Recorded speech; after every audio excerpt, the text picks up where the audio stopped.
বাংলার মাটিতে ইসলামের দুশমনদের সাথে কোনো আতাত চলবে না, কোনো প্রীত চলবে না। যারা এদেরকে বাংলার মাটিতে স্থান করে দেওয়ার ষড়যন্ত্র করবে, এদেরকে রুখে দিতে প্রস্তুত করা দুহাত দেখতে চায়।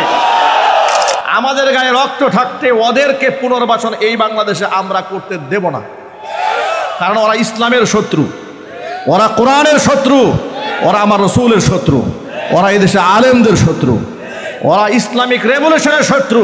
আলেমরা তাদের ব্যাপারে যে বলেছে ওরা ভারতের দালাল, কাফেরদের দালাল, এটা প্রমাণ হয়েছে।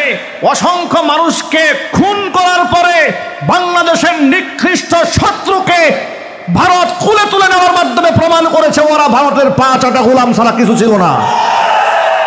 যারা কোরআনের মঞ্চে দাঁড়িয়ে আলেমদেরকে বেইজ্জত করেছে, আলেমদের সামনে থেকে মাইক কেড়ে নিয়েছে, কোরআনের মঞ্চে দাঁড়িয়ে স্টপ করে দিয়েছে আলেমদের বক্তৃতা করা, বিনা অপরাধে আলেমদেরকে লাঞ্ছিত অপমানিত যারা করেছে, যারা মিথ্যা মামলা দিয়ে বছরের পর বছর বা আলেমদেরকে কারারুদ্ধ করে রেখে দিয়েছে, সস্ত্রীক আলেমদের নামে ধর্ষণের মামলা দিয়েছে, আমার মতো লোককে পকেটের মধ্যে ককটেল বোমার মামলা দিয়েছে, মাহফিল মঞ্চ থেকে ধরে নিয়ে কারাগারে ঢুকিয়ে দিয়েছে। এমন নির্যাতন যারা আলেম ওলামা নবীগণের ওয়ারিসের সাথে যারা করেছে, কোন মুসলমানের রক্ত যদি তার গায়ে থাকে, আল্লাহর কসম করে বলি ওই মুসলমানের বাচ্চা এদের পক্ষে কথা বলতে পারবে না, কথা বলতে হবে, ঠিক কিনা বলো? আপনারা দেখেছেন 5ই আগস্টে এদেশের তরুণ প্রজন্মের লোকেরা যখন গণভবন হানা দিয়েছে, ওর বেডরুম থেকে শুরু করে পায়জামা থেকে শুরু করে কিছু আর বাকি রাখে না। পরেরটা বললাম না, সব তো আপনাদের দেখা শেষ। তো এত কিছু দেখলেন, জায়নামাজ দেখছিলেন একটাও? একটু জোরে বলেন। কিন্তু মদের বোতল কিন্তু ঠিকই পাওয়া গেছে। তাহলে যেখান থেকে মদের বোতল বের হয় সেখান তো তাহাজ্জুদ গুজারির, তাহাজ্জুতি মহিলার কোনো চিহ্ন আমরা খুঁজে পাইলাম না। তাহলে মাঝে মাঝে ফেসবুকে যে ছবি আসতো এগুলো ভণ্ডামি, এটা মানুষদেরকে ধোঁকা দেওয়ার জন্য করেছে। এবার আপনাদেরকে সিদ্ধান্ত নিতে হবে, বাংলার মাটিতে কোনো ভণ্ডের জায়গা হবে? আরো জোর আওয়াজে বলতে হবে। আম্মা বা'দু ফাআউযু বিল্লাহি মিনাশ শাইতানির রাজীম। বিসমিল্লাহির রাহমানির রাহিম। লাকাদ জাআকুম রাসূলুম মিন আনফুসিকুম আজিজুন আলাইহি মা আনিতুম হারিসুন আলাইকুম বিল মুমিনিনা রাউফুর রহিম।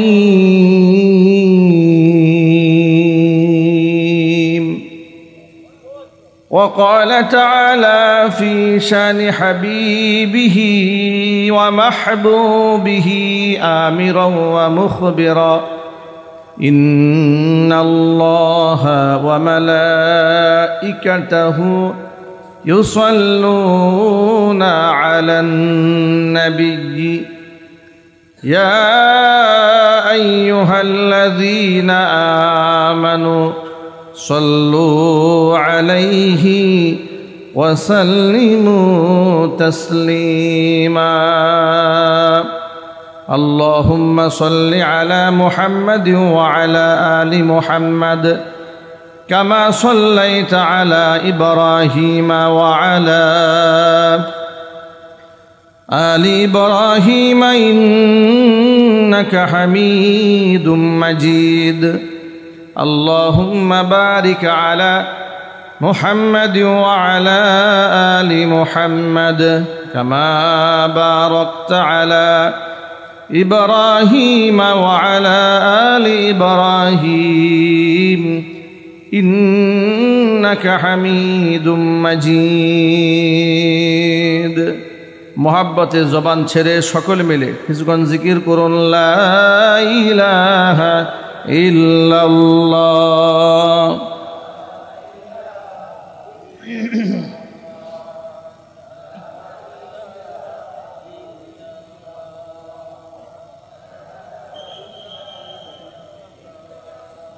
لا إله إلا الله لا إله إلا الله لا إله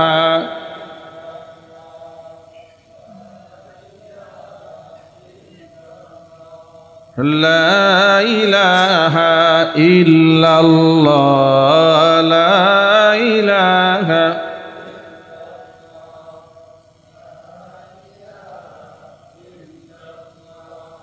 لا إله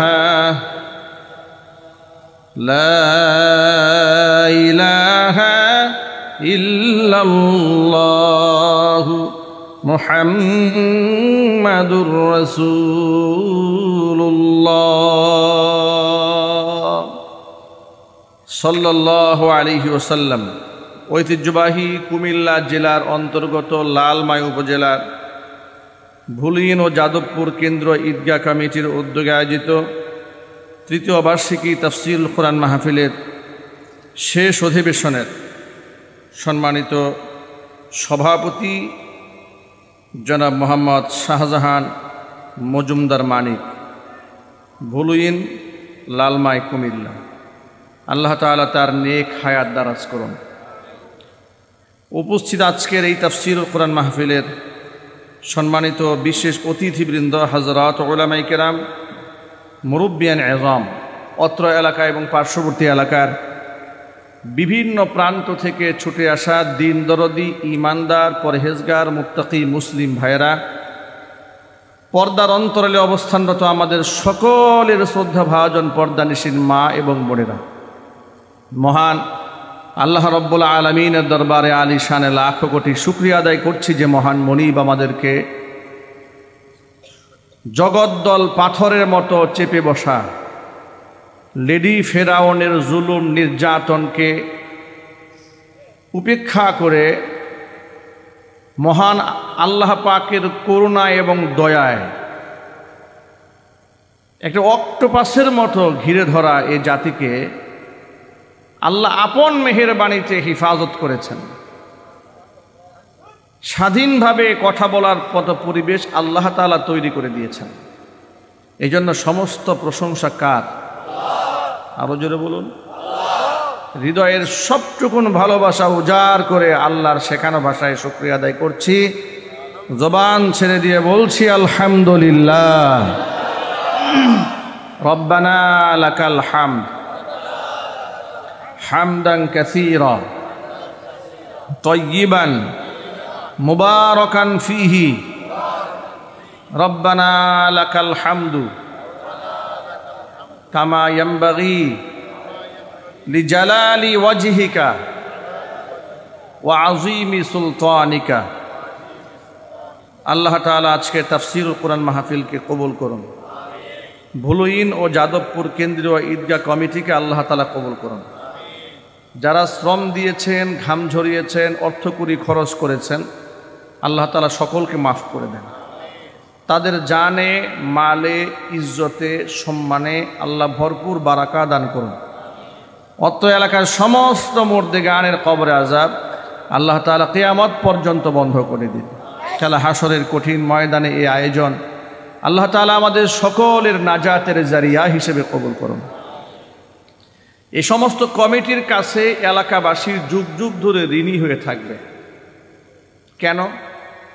এই জন্য ঋণী হয়ে থাকবে, দেখুন, নানা ধরনের সমস্যাকে মোকাবেলা করে, নানা মানুষের নানা কথা শুনে, শ্রম ঘাম দিয়ে অর্থকড়ি খরচ করে তারা আপনাদের ঈমান শেখানোর আয়োজন করে, কোরআনে কারীম থেকে তাফসীর শোনাবার ব্যবস্থা করেন, বক্তারা দাওয়াত দিয়ে দাওয়াত দেওয়ার সওয়াব পান।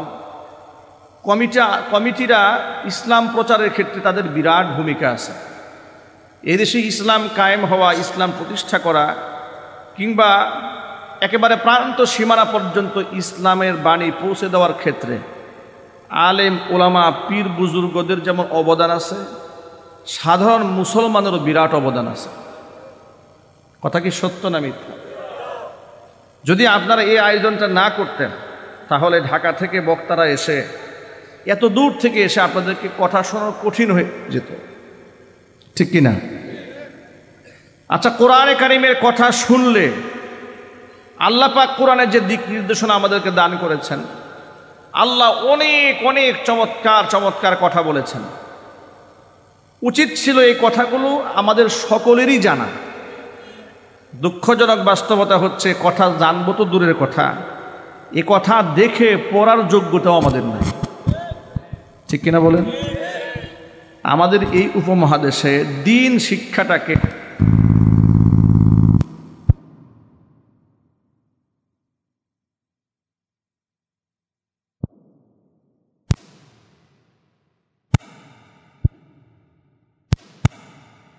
যে পরীক্ষায় লিখেছে ও তো ধর্ম বুঝেই না, যে খাতা দেখে ও ধর্ম। বাস্তবতা আছে না নাই?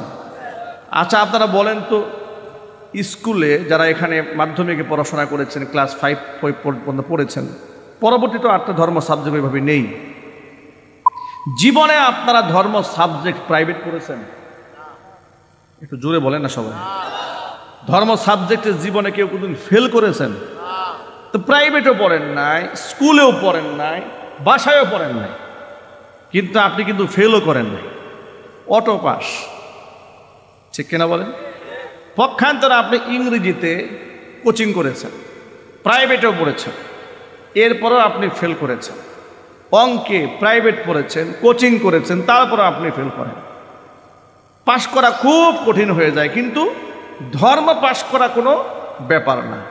এর মানে হচ্ছে ধর্ম এমন এক সাবজেক্ট বানিয়ে দেওয়া হয়েছে, এটা লিখলেও পাস, এটা না লিখলেও পাস। কথা বলেন, জোরে বলেন। এর মানে কি এই যে আপনি ধর্ম পাশ করলেন, ধর্ম অনেক ভালো পারেন নাকি? এটা জোরে বলেন না। এই যে ধর্ম আমরা সব পাশ করেছি, আমি তো স্কুলে পড়েছি, এই যে ধর্ম এতগুলো পড়লাম, পাশ করলাম, কি ধর্ম অনেক ভালো বুঝে পাশ করেছি? না। যদি ধর্ম এত ভালো বুঝে পাশ করে থাকেন, তো আমি মাস্টার্স ডিগ্রি একজনকে দাঁড় করাই, তাকে বলি একটু বিশুদ্ধভাবে সূরা ফাতিহাটা পড়েন, তিনি পড়তে পারবেন না। তাকে বলি একটু দুরূদ শরীফ পড়েন, তিনি বলতে জানবেন না। তাকে বলি সবার সামনে একটু জানাজার নামাজটা একটু দেখাই দেন, তো তিনি বলতে পারবেন না। এটা কত বড় দুঃখজনক। একটি 90 থেকে 95% মুসলিম অধ্যুষিত একটি দেশে আমাদের টাকায় এই সরকার চলে, ঠিক কিনা জোরে বলেন?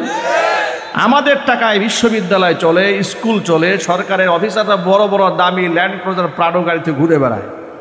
ওরা আমাদের সিলেবাস বানিয়ে দেয়, এমন সিলেবাস যে আমি কোরআন শরীফ দেখেও পড়তে পারি না। এমন সিলেবাস বানিয়ে দেয় যে সিলেবাস পড়লে আমি ধর্ম জানবো তো দূরের কথা, এটা যদি ভালো করে বিশ্বাস করি, আমার ধর্মের প্রতি ঈমানই নষ্ট হয়ে যাবে। বাস্তবতা আছে না নাই? যার দরুন এদেশের মানুষকে আলাদা করে ধর্ম শেখাইতে হয়। মাদ্রাসায় যারা পড়ে তারা একটু ধর্ম শেখে, কিন্তু বৃহৎ একটা অংশের মানুষ ধর্ম অজানাই থেকে যায়।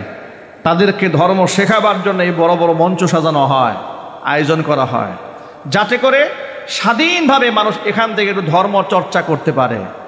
দুঃখজনক চরম বাস্তবতা হচ্ছে, বিগত স্বৈরাচারীর আমলে এই সুযোগটাও স্বাধীনভাবে আলেমদেরকে দেওয়া হয় নাই। মানে ধর্ম শেখার যে একেবারে সর্বশেষ একটা জায়গা, এটা হচ্ছে ব্রাহ্মমান একটা স্কুলের মতো, সাময়িক স্কুল, সাময়িক একটা মাদ্রাসা। অল্প সময়ের জন্য কিছু ক্লাস হয়, রাত 11টা-12টার মধ্যে শেষ হয়ে যায়। একজন বক্তা 1 থেকে 1.5 ঘন্টা কথাবার্তা বলেন। এই 1-1.5 ঘন্টার ক্লাসেও শিক্ষক যেন কোরআন সুন্নাহ থেকে স্বাধীনভাবে কথা বলতে না পারেন, এই জন্য প্রতিবন্ধকতা সৃষ্টি করা হতো। তাদের কথা যদি কোরআন সুন্নাহর কথা তাদের মন মতো হতো, তাহলে ওয়েলকাম।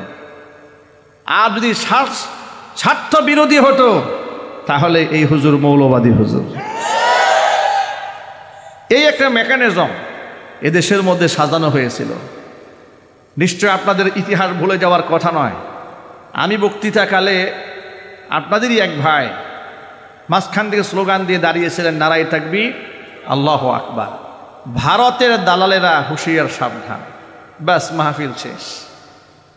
আচ্ছা, আমি আপনাদেরকে বলি, যাদেরকে তিনি ভারতের দালালরা হুঁশিয়ার সাবধান বলেছিলেন, তা ভারতের দালালরা হুঁশিয়ার সাবধান বলেছেন, তিনি কারোর নাম বলেছিলেন? চিৎকার দিয়া বলেন। ওই যে বাদশা বলল যে তুমি যে চুরি করে আসছো তোমার মাথায় তো সেই তুলা লেগে আছে, সবাই বসে আছে, কেউ আর মাথায় হাত দেয়, উনি হাত দিছে। কথা বলেন। কারণ চোর সে শনাক্ত করে ফেলেছে। ভারতের দালালরা হুঁশিয়ার সাবধান বললে বিএনপি নারাজ হলো না, জামাত নারাজ হলো না, আলেম নারাজ হলেন না, সাধারণ মুসল্লিরা নারাজ হলেন না, কিন্তু আপনি নারাজ হলেন কেন? এর দ্বারা প্রমাণ হয় আপনি আসলেই ভারতের দালাল। আপনারা যে ভারতের দালাল এরা তো আপনারা প্রমাণই করে দিয়েছেন। আপনারা আলেমদেরকে বলেছেন আপনারা আলেমরা হচ্ছে স্বাধীনতার শত্রু, পাকিস্তানের পেটাত্তা, পাকিস্তানের প্রেম নাকি আলেমদের অন্তরে আছে, এ ধরনের কথা আপনারা বলেছেন। কিন্তু আপনারা বলেন এই দেশের আলেমরা জেল খেটেছে, জরিমানা দিয়েছে, ফাঁসির মঞ্চে উঠেছে, কোনো আলেম পাকিস্তানে গেছে? একটু জোরে বলেন না। কোনো আলেমকে পাকিস্তান সরকার আশ্রয় দিয়েছে না টেনে নিয়েছে? এর দ্বারা কি প্রমাণ হলো? আলেমদের ব্যাপারে ওরা যা বলেছে এটা মিথ্যা বলেছে, ওরা মিথ্যাবাদী। ওরা কি? আরো জোরে বলেন। আর এটা জাতির কাছে খুব স্পষ্ট প্রমাণ হয়েছে। আলেমরা তাদের ব্যাপারে যে বলেছে ওরা ভারতের দালাল, কাফেরদের দালাল, এটা প্রমাণ হয়েছে। অসংখ্য মানুষকে খুন করার পরে বাংলাদেশের নিকৃষ্ট শত্রুকে ভারত কুলে তুলে নেওয়ার মাধ্যমে প্রমাণ করেছে ওরা ভারতের পা চাটা গোলাম ছাড়া কিছু ছিল না।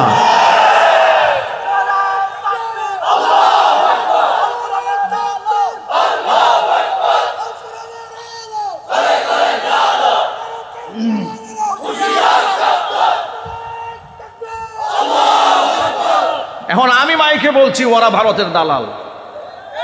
কথা বলেন, আমার সাথে একমত আছেন? ওরা শুধু দালাল না, ওরা ভারতের গোলাম। দালাল এক জিনিস, গোলাম আরেক জিনিস। গোলাম তাকে বলে যে মনিবের ব্যাপারে কোনো এক্সকিউজ থাকে না। মনিব যদি নিজের সন্তানকে হত্যা করে কাটা তারে বেড়ায় ঝুলাইয়াও রাখে, তাও মজা লাগে দেখতে। কথা বলতে হবে, ঠিক কিনা জোরে বলেন। ওরা মুসলমানদের চরম শত্রু আর কাফের বেঈমানদের পা চাটা গোলাম।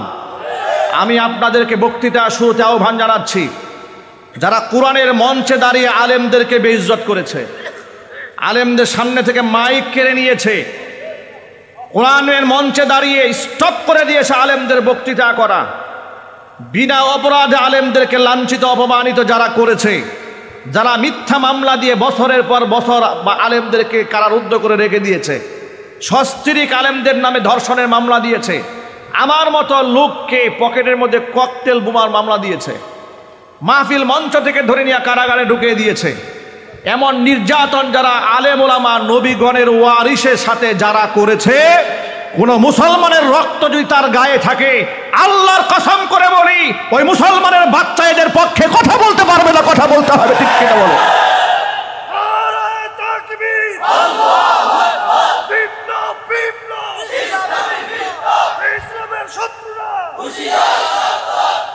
এদের মধ্যে মুসলমানিত্বের কিছুই নাই। যারা আলেমকে সম্মান দিতে জানে না, ওরা কিসের মুসলমান? কথা বলেন না আপনারা? নবীগণের ওয়ারিসের সম্মান যাদের কাছে নাই, কোরআনের সম্মান যার কাছে নাই, ও কিসের মুসলমান? ওকে মুসলমান বলেছে কে? ওরা যে বলতো উনি তাহাজ্জুদ ছাড়া সকালবেলা কর্ম দিবস শুরু করেন না, এটা এত বড় ডাহা মিথ্যা কথা। আপনারা দেখেছেন 5ই আগস্টে এদেশের তরুণ প্রজন্মের লোকেরা যখন গণভবন হানা দিয়েছে, ওর বেডরুম থেকে শুরু করে পায়জামা থেকে শুরু করে কিছু আর বাকি রাখে না। পরেরটা বললাম না, সব তো আপনাদের দেখা শেষ। এত কিছু দেখলেন, জায়নামাজ দেখছিলেন একটাও? একটু জোরে বলেন। কিন্তু মদের বোতল কিন্তু ঠিকই পাওয়া গেছে। তাহলে যেখান থেকে মদের বোতল বের হয় সেখান তো তাহাজ্জুদ গুজারির, তাহাজ্জুতি মহিলার কোনো চিহ্ন আমরা খুঁজে পাইলাম না। তাহলে মাঝে মাঝে ফেসবুকে যে ছবি আসতো, এগুলো ভণ্ডামি। এটা মানুষদেরকে ধোঁকা দেওয়ার জন্য করেছে। এবার আপনাদেরকে সিদ্ধান্ত নিতে হবে, বাংলার মাটিতে কোনো ভণ্ডের জায়গা হবে? আরো জোর আওয়াজে বলতে হবে, বাংলার মাটিতে ইসলামের দুশ্মনদের সাথে কোনো আতাত চলবে না, কোনো প্রীত চলবে না। যারা এদেরকে বাংলার মাটিতে স্থান করে দেওয়ার ষড়যন্ত্র করবে, এদেরকে রুখে দিতে প্রস্তুত করা দুহাত দেখতে চায়। আপনারা ঐক্যবদ্ধ থাকেন, ইনশাল্লাহ এদের পুনর্বাসন এই বাংলার মাটিতে আমরা করতে দেব না। কথা বলে না কেন? নাকি ভয় পেয়ে গেছেন আপনারা?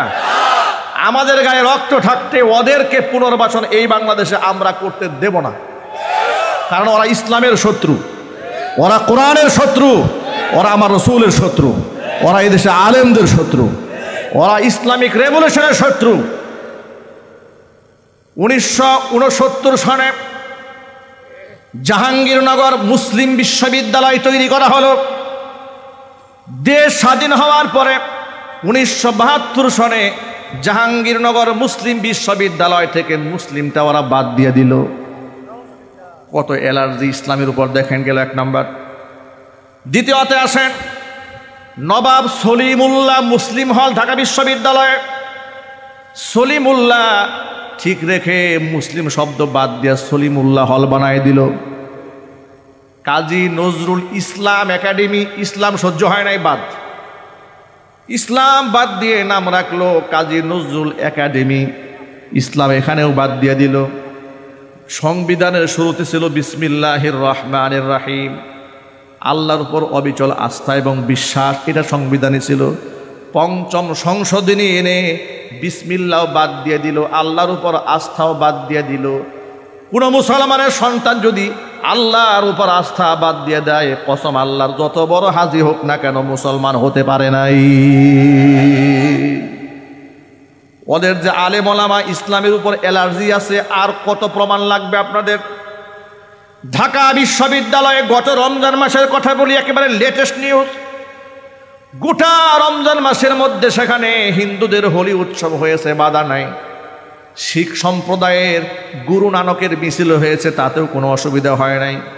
কিন্তু মুসলমানরা ইফতার প্রোগ্রাম করতে পারে নাই।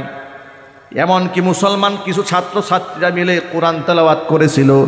ঢাকা বিশ্ববিদ্যালয়ের অধ্যক্ষ এই সমস্ত ছাত্রদেরকে সুকোজ করেছে, কেন তারা কোরআন তেলাওয়াত করেছে। প্রকাশ্যে বলেছে, বিশ্ববিদ্যালয় কি কোরআন পড়ার জায়গা নাকি? এখানে শেষ নয়, আরো আছে, সামনে শোনেন। আপনারা এক বাক্যে জবাব দিয়ে বলেন, আমার মা বোনদের পর্দার বিধানটা দিয়েছেন কে? নাকি হুজুররা বানিয়েছে? আমার মায়েরা বোনেরা, মুসলিমদের দেশের মুসলিম বিশ্ববিদ্যালয়ে মুসলিমদের ট্যাক্সের টাকায় চলছে। নবাব সলিমুল্লাহ একজন মুসলমান, তার জায়গার মধ্যে ঢাকা বিশ্ববিদ্যালয় গড়ে উঠেছে। কোনো রামের জায়গায় ঢাকা বিশ্ববিদ্যালয় হয় নাই, রবি ঠাকুরের বাপদাদার সম্পত্তির মধ্যে ঢাকা বিশ্ববিদ্যালয় হয় নাই। কথা বলেন।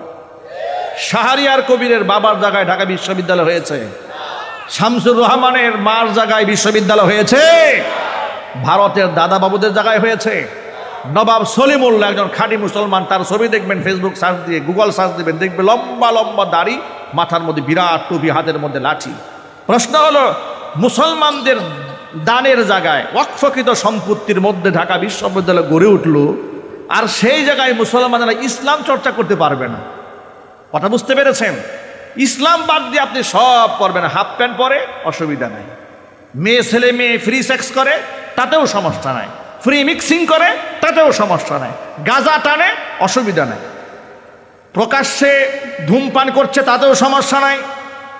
কিন্তু মেয়েরা হিজাব কেন পরে বিশ্ববিদ্যালয়ে, বুরকা কেন পরে? অ্যালার্জি শুরু হয়ে গেল। সেখানে শিক্ষক বলে ফেললো যে মেয়েরা বুরকা পরে বিশ্ববিদ্যালয়ে আসে, ওই সমস্ত মেয়েদের উচিত লেখাপড়া না করে ঘরের মধ্যে বসে থাকা।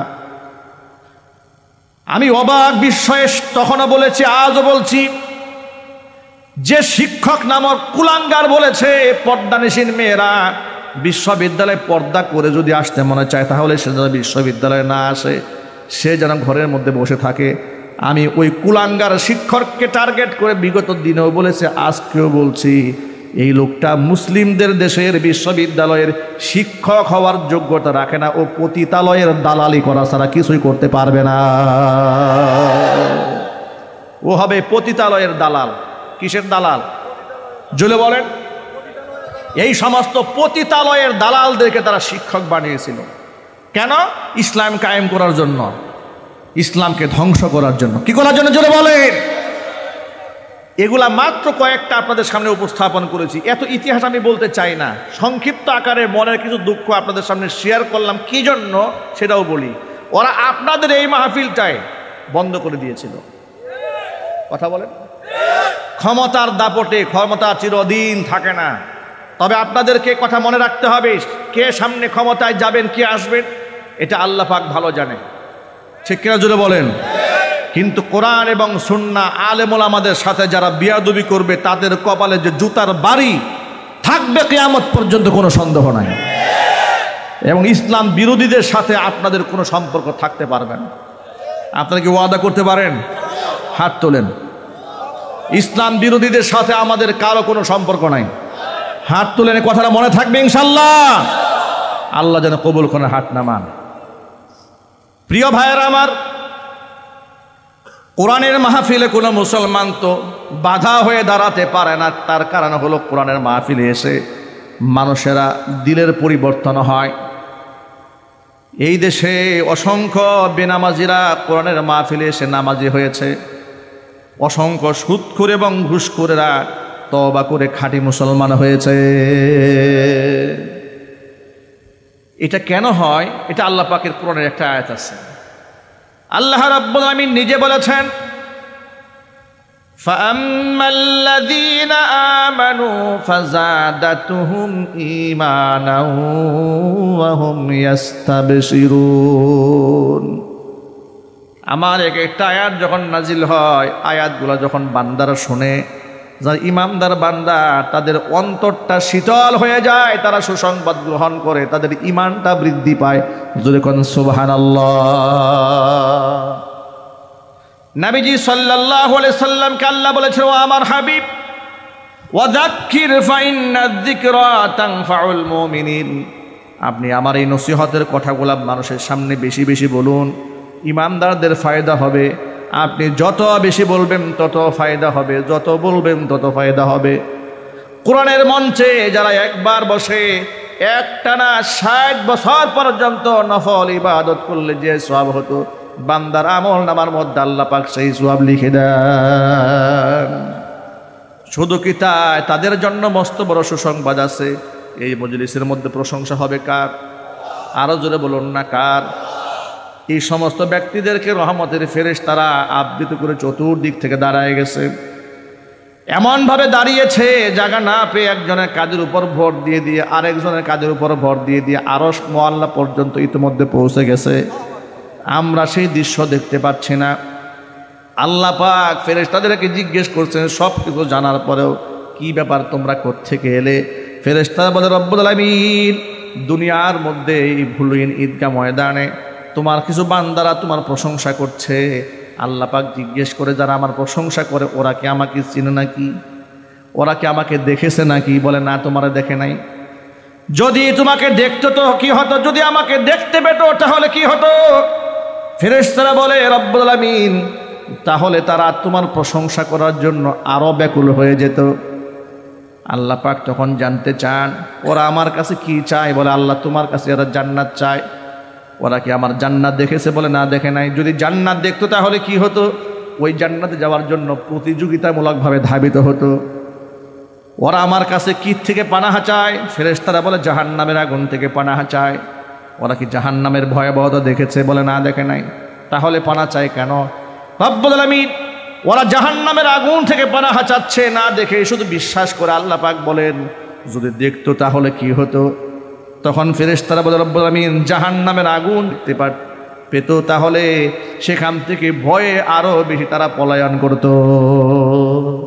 আল্লাহ পাক তখন ফেরেশতাদেরকে ডাক দিয়ে বলো, ফেরেশতারা, ফাশহাদু, তোমরা সাক্ষী হয়ে যাও যে সমস্ত বান্দারা আমি আল্লাহকে না দেখে আমার বরত্বের গুণগান গায়, আমার জাহান্নাম না দেখে আমার জাহান্নামের আগুন থেকে পানাহা চায়, আমার জান্নাত না দেখে আমার কাছে যারা জান্নাত চায়, তোমরা সাক্ষী থাকো। ওই সমস্ত ব্যক্তিদের জিন্দেগির সমস্ত গুনার খাতা আমি আল্লাহ তাআলা মাফ করে দিলাম।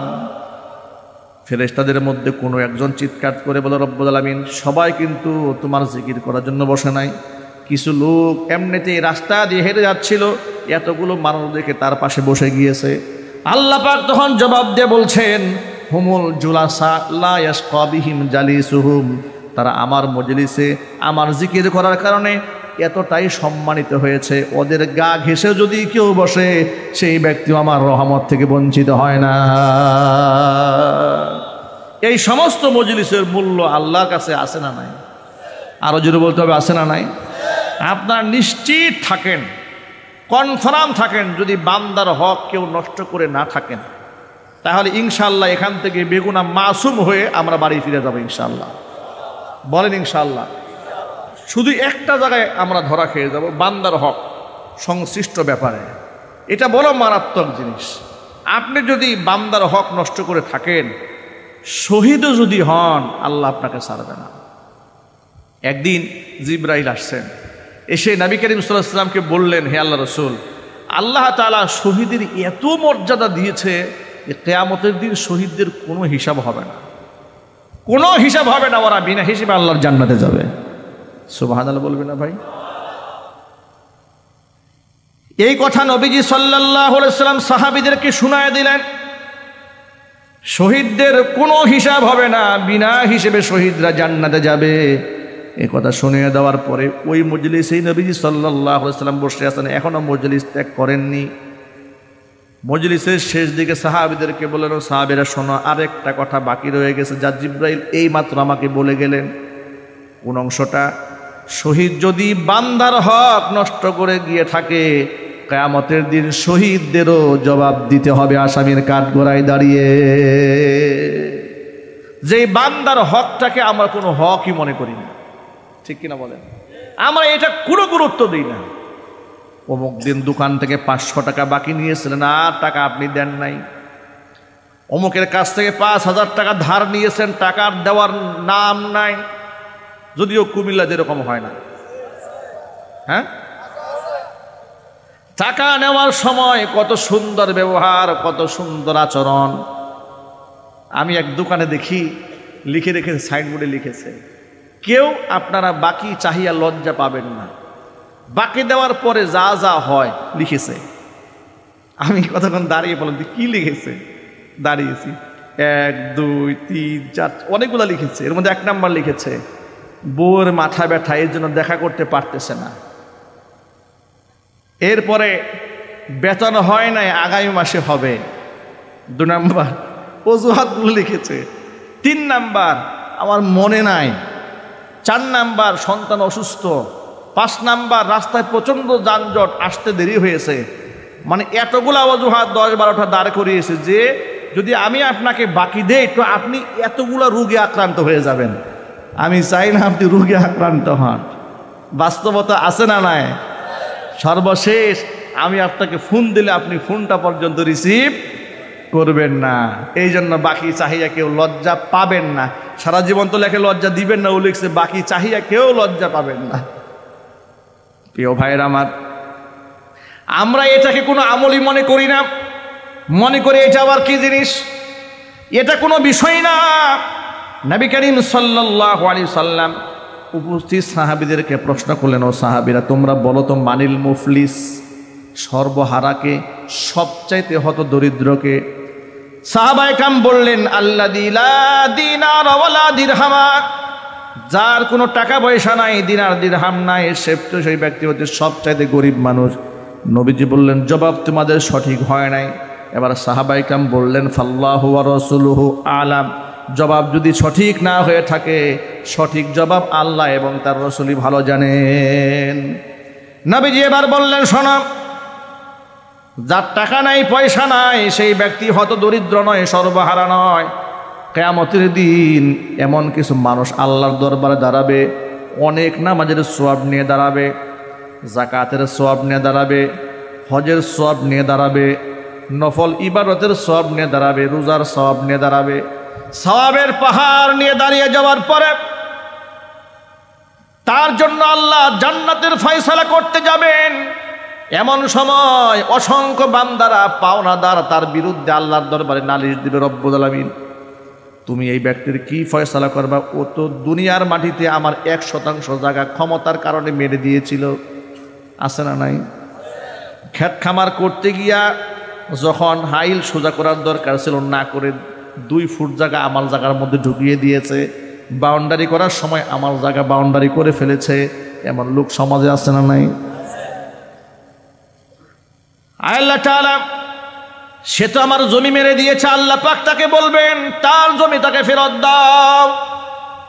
বান্দা বলবে রব্বুল আলামিন দেওয়ার মতো তো জমি তো আমার কাছে নাই, তো কি দেব? আল্লাহ পাক বললেন তাহলে সোয়াবুল আমল নামা থেকে ওকে দাও। তখন নামাজের সোয়াব, রোজার সোয়াব তাকে কিছু দিয়ে তাকে শান্ত করবে। আরেকজন দাঁড়াই যাবে রব্বুল আলামিন, সে তো হক তার একা নষ্ট করে না, আমারও তো হক নষ্ট করেছে। তোমার কিসের হক নষ্ট করেছে? আল্লাহ, ও আমার নগদ 50,000 টাকা মেরে দিয়েছিল। আল্লাহ পাক বলবেন বান্দার টাকা ফেরত দাও। ব্যক্তি বলবে রব্বুল আমিন টাকা কোত্থেকে পাবো? টাকাটা নাই, আমল নামার মধ্যে যা আছে তাই দিয়ে দাও। আমল নামা থেকে সোয়াবগুলো তাকে বন্টন করে দেবে, তাকে শান্ত করবে। এবার আরেক দল দাঁড়ায় যাবে রব্বুল আমিন আমার কিছু পাওনা আছে। কিসের টাকা? দোকান বাকির টাকা, পালায়ে গেছে, আছে না নাই? আরো জোরে বলেন। দোকান বাকির টাকা আছে, দেবে দেবে দিচ্ছি করতে করতে আর টাকা দেওয়া হয় নাই। এই মানুষগুলো আমার হক নষ্ট করেছে। কিন্তু দুনিয়াতে আমি দরিদ্র ছিলাম, অসহায় ছিলাম, প্রতিবাদ করার ভাষা আমার ছিল না। তুমি তো আহকামুল হাকিমিন, আজকে সঠিক বিচার চাই। আল্লাহ পাক বলবেন দাও। আল্লাহ নাই তো আমার কাছে টাকা, সওয়াব দাও। এরপরে সে পাওনাদারদেরকে সওয়াব বন্টন করতে করতে করতে করতে এক পর্যায়ে নিঃস্ব হয়ে যাবে। সর্বশেষ আরো কিছু পাওনাদার দাঁড়ায় যাবে। দেখেন কপাল কত খারাপ এই লোকের।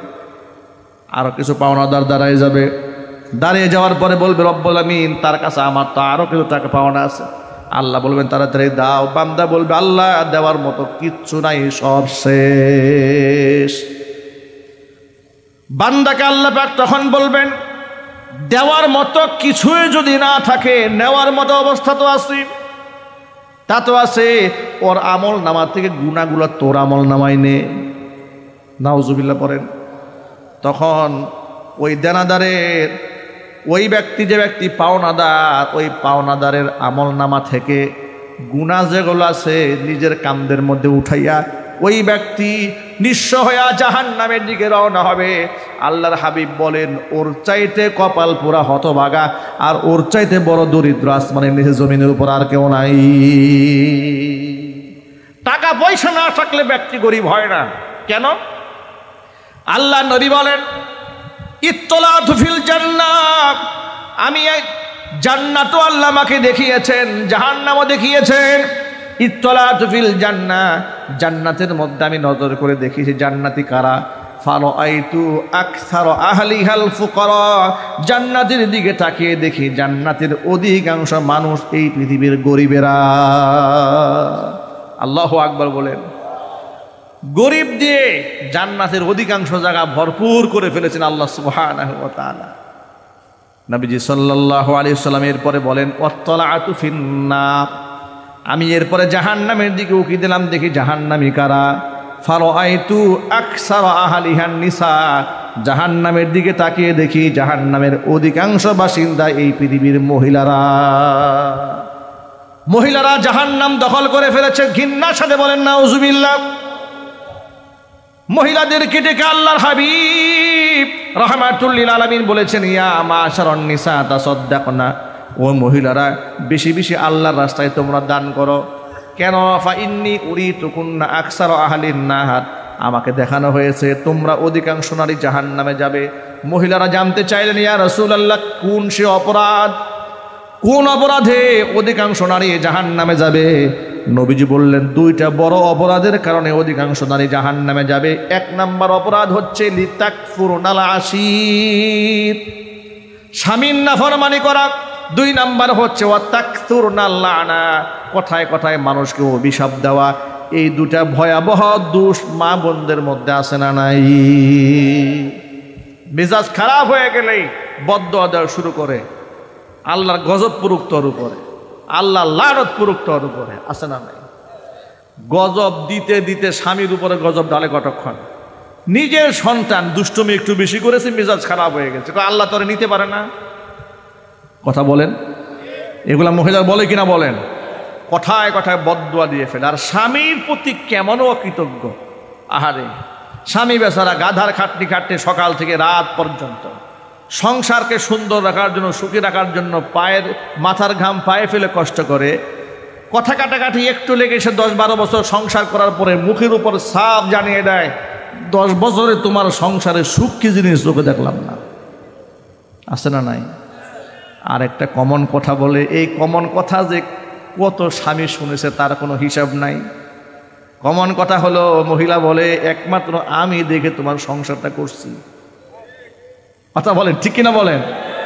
একমাত্র আমি দেখে তোমার সংসার করছি, এছাড়া দুনিয়ার কেউ তোমার সংসার করতো না। এর মানে হচ্ছে সে যে স্বামীর ঘরে যাবে সে এক ডায়লগই দিবে। কথা বলেন, ঠিক কিনা জোরে বলেন? যুবক ভাইয়েরা আমার, মা বোনেরা, কণ্ঠের আওয়াজগুলো বাহিরে যাচ্ছে, অসংখ্য মায়েরা বোনেরা কথা শুনতে পাচ্ছেন। মায়েরা, আপনাদেরকে হিত করার জন্য, আঘাত করার জন্য কথাটা বলিনি। নবী করিম সাল্লাল্লাহু আলাইহি ওয়াসাল্লাম আপনাদেরকে বড্ড ভালোবেসেছেন, এই জন্য আপনাদেরকে সতর্ক করেছেন, খবরদার স্বামীর নাফরমানি করবেন না।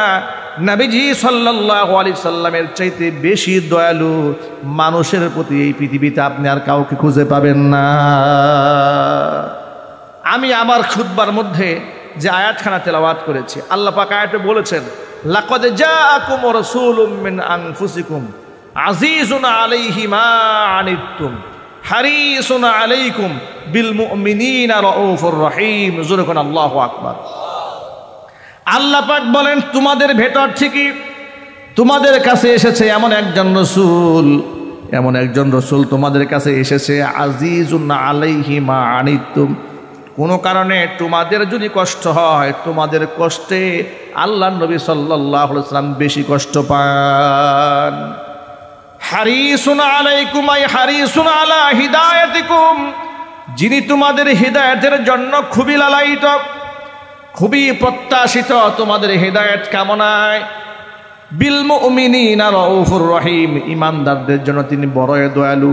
জোরে কোন আল্লাহু আকবার। নবীজি সাল্লাল্লাহু আলাইহি ওয়াসাল্লাম নারীদেরকে কিছু কঠোর বাণী উচ্চারণ করেছেন স্বামীর ক্ষেত্রে। পক্ষান্তরে আবার দেখুন, আল্লাহর নবী সাল্লাল্লাহু আলাইহি ওয়াসাল্লাম পরিষ্কার করে বলে দিয়েছেন, লাউ কুনতু আমিরান আহাদান আইয়াসজুদা লিগাইরিল্লাহি লা আমারতুল মারআতা আন তাসজুদা লিজাওজিহা। আমি যদি এই দুনিয়াতে আল্লাহকে ছাড়া, আল্লাহকে বাদ দিয়া মানুষ হয়ে মানুষের পায়ে সেজদা করার পারমিশন দিতাম, তাহলে আমি মহিলাদেরকে বলতাম তারা যেন তাদের স্বামীর পায়ে সেজদা দেয়। এবার নবীজি আর একটু কঠোর করে বললেন, কসম খেয়ে বললেন, ওয়াল্লাহ, আল্লাহর নবী নিজে কসম খেয়ে বলছেন, লা তুআদ্দিল মারআতু হাক্কা রাব্বিহা হাত্তা তুআদ্দি হাক্কা যাওজিহা। একজন মহিলা যতক্ষণ না তার নিজের স্বামীর হক আদায় না করবে, ততক্ষণ পর্যন্ত রবের হক আদায় করতে পারবে না। তাহলে এবার আপনারা বলেন, মা বোনদের জন্য স্বামীর খেদমত করার দরকার আছে না নাই? আরো জোরে বলেন, এটা কি সুন্নত না ফরজ? আরো জোরে। ফরজ দায়িত্ব। কিন্তু এই কথাটা অনেক মা বোনেরা বুঝতে চান না, মনে করে পশ্চিমাদের আদর্শই হচ্ছে তার জীবনের আদর্শ। ইদানিং অনেক মহিলা আছে বাহিরে গিয়া কাজ করাটাকে অনেক সম্মানের মনে করে, আছে না নাই? পশ্চিমারা এই দেশের মেয়েদের ব্রেন ওয়াশ করে, এমনকি এই দেশের কিছু বুদ্ধিজীবী নামক বুদ্ধি প্রতিবন্ধী ব্যক্তিদেরকে বাংলাদেশে বসিয়ে রেখেছে। নারী অধিকারের নামে স্লোগানটা দিয়ে তারা কি করেছে দেখেন, তারা বলে নারী পুরুষের সমান অধিকার। এ কথা কি সত্য না মিথ্যা? আরো জোরে বলতে হবে। এর চাইতে যাহা মিথ্যা কথা দুনিয়াতে আর হতে পারে না। নারী আর পুরুষ কি সমান হতে পারে? আল্লাহ পৃথিবীর নারী পুরুষকে সমান বানিয়েছেন না? সমান বানান নাই। অধিকার ন্যায্যতার ভিত্তিতে দেওয়া হয়েছে। কোনো কোনো জায়গায় পুরুষকে অ্যাডভান্স করা হয়েছে, কোনো কোনো জায়গায় নারীকে এগিয়ে দেওয়া হয়েছে। জোরে কোন আল্লাহু আকবার। পুরুষ এবং নারীকে সমান বানিয়ে এক দায়িত্ব আল্লাহ পাক কোথাও দেন নাই, যেটা বর্তমান সমাজের নালায়েক কুলাঙ্গারেরা নারী পুরুষের সমান অধিকারের নামে নারীদেরকে পুরুষের কাতারে দাঁড় করিয়ে নারীদের ইজ্জত সম্মানকে ধ্বংস করে দিয়েছে। রাত আনুমানিক 2:30 থেকে 3টা বাজে। তখন দক্ষিণবঙ্গ থেকে মাহফিল শেষ করে পদ্মা সেতু পার হব, টুল প্লাজায় গেলাম টুল দেওয়ার জন্য। রাত 2:30 থেকে প্রায় 3টা বাজে, শেষ রাত। ওই সময় দেখি টুল বক্সে এক মহিলা বসে বসে জিমাইতেছে। হতবাক হয়ে গেল, এত গভীর রাতে এই জায়গায় একটা মেয়ে মানুষ বসে আছে টুল নেওয়ার জন্য, টাকা নেওয়ার জন্য। তাদের মাইন্ড সেট আপটা দেখেন, তারা পুরুষের পাশাপাশি মহিলাকে দাঁড় করিয়ে তাকে রাত 3টা বাজে টুল প্লাজায় বসিয়েছে। গেল 1 নাম্বার। মেট্রো রেল এটা চালাবার জন্য এদেশে পুরুষের কি অভাব পড়ছে? এটা জোরে বলে না কেন? এই দেশে লক্ষ লক্ষ যুবক বেকার আছে না নাই? চিল্লায় বলে আছে না নাই? অসংখ্য শিক্ষিত লোকেরা তারা আজকে রিক্সা চালায় খাচ্ছে, ব্যবসা বাণিজ্য করছে, ঘুরে বেড়াচ্ছে, চাকরি নাই। উনি মহিলাকে দিয়েছে ট্রেন চালানোর জন্য। কথা বলতে হবে, আছে না নাই? দিয়ে দিল এখানে। আপনি মেট্রো রেলের ড্রাইভার মহিলাকে বানাই দিলেন, আপনি টোল প্লাজায় মহিলাকে বসিয়ে দিলেন। কেন? নারী পুরুষের সমান অধিকার, এই স্লোগানটা আপনি দাঁড় করালেন। শিখছেন থেকে পশ্চিমাদের কাছ থেকে শিখেছেন। কথা বলেন। কিন্তু আমার প্রশ্ন হচ্ছে, আপনারা বলেন বিগত 250 বছরের ইতিহাসে এই যে প্রেসিডেন্ট নির্বাচন হয় আমেরিকাতে, আজ পর্যন্ত কোনো মহিলাকে তারা প্রেসিডেন্ট বানিয়েছে? আরো জোরে বলেন। ডোনাল্ড ট্রাম্পের মতো পাগল ছাগলকে প্রেসিডেন্ট বানাই ফেলছে, কিন্তু মহিলাকে বানাবে না। এর মানে ওরা হাদিসের এই কথা ভালো করে জানে। নবী করিম সাল্লাল্লাহু আলাইহি সাল্লাম বলেছেন, লাই ইউফলিহা কাউমুন ওয়াল্লাহু আমরাহুম ইমরাআতান। ওই জাতি কোশ্চিন কালেও কোনো দিন সফল হবে না যে জাতি তার নেতৃত্ব মহিলার হাতে তুলে দেয়। এই কথার উপর পশ্চিমারা আমল করলো, আর ওরা আমাদেরকে একটা ট্যাবলেট বানিয়ে খাওয়াই দিল। মহিলাদেরকে ক্ষমতায় নিয়ে আসেন, মহিলাদেরকে এগিয়ে নিয়ে আসেন। যার দূর মহিলা রাস্তায় নেমে স্লোগান দিল, নিজের ইজ্জতও শেষ, স্বামীর সাথে সংসারও শেষ। কথা বলতে হবে, ঠিক কিনা জোরে বলেন। আপনাদেরকে আরেকটা তথ্য দেই, নিশ্চয় আপনারা শিক্ষিত মানুষ, জ্ঞানী মানুষ, আপনারা খুব ভালো করে জানেন স্বাবলম্বী মহিলা বলতে কাদেরকে বোঝায়? যারা চাকরি বাকরি করে সংসার চালাতে পারে। ঠিক কিনা বলেন। এই বাংলাদেশের পরিভাষায় মনে করা হয় স্ট্যাবলিশড, একদম প্রতিষ্ঠিত নারীকে নিজে কাজ করে খাইতে পারে, স্বামীর সহযোগিতার কোনো দরকার নাই, নিজেই কাজ করে খায়। আপনি কি তথ্য নিয়ে কোনোদিন চিন্তা করেছেন এই দেশে ডিভোর্সি নারী তালিকার মধ্যে সবচাইতে বেশি যে সমস্ত নারীরা নিজের পায়ে দাঁড়িয়েছে তাদের ভাষায়? কথা বলতে হবে, ঠিক কিনা বলে। শিক্ষিতা ডিভোর্সি নারীরা, তাদের তালিকা দেখেন, তারা কর্মসংস্থানে ব্যস্ত থাকে, তারা স্বামী হারিয়েছে, সন্তানের ভালোবাসা তারা হারিয়েছে। ফর এক্সাম্পল বুঝাই বলি, রাত 3টা বাজে যে মেয়েটি টুল প্লাজায় বসে আছে এই গভীর রাতে, তার তো স্বামীর প্রেম দরকার ছিল এই সময়। আওয়াজ নেই, বুঝেন না কথাটা? এই সময়টা সে থাকবে স্বামীর সাথে, না হয় তার ছোট্ট বাচ্চা থাকলে বাচ্চাকে বুকের সাথে আগলায় রাখার সময়। বাচ্চাকে বুকের সাথে আগলায় রাখে নাই, স্বামীকেও বুকের সাথে আগলায় রাখে নাই। দীর্ঘদিন স্বামী থেকে সে দূরে, বাচ্চা থেকেও দূরে। শয়তান তো আর বসে নাই, শয়তান বলে স্বামীও দূরে, বাচ্চাও দূরে, বন্ধুত্ব একটা রেডি আছে। কথা বলতে হবে, ঠিক কিনা বলেন।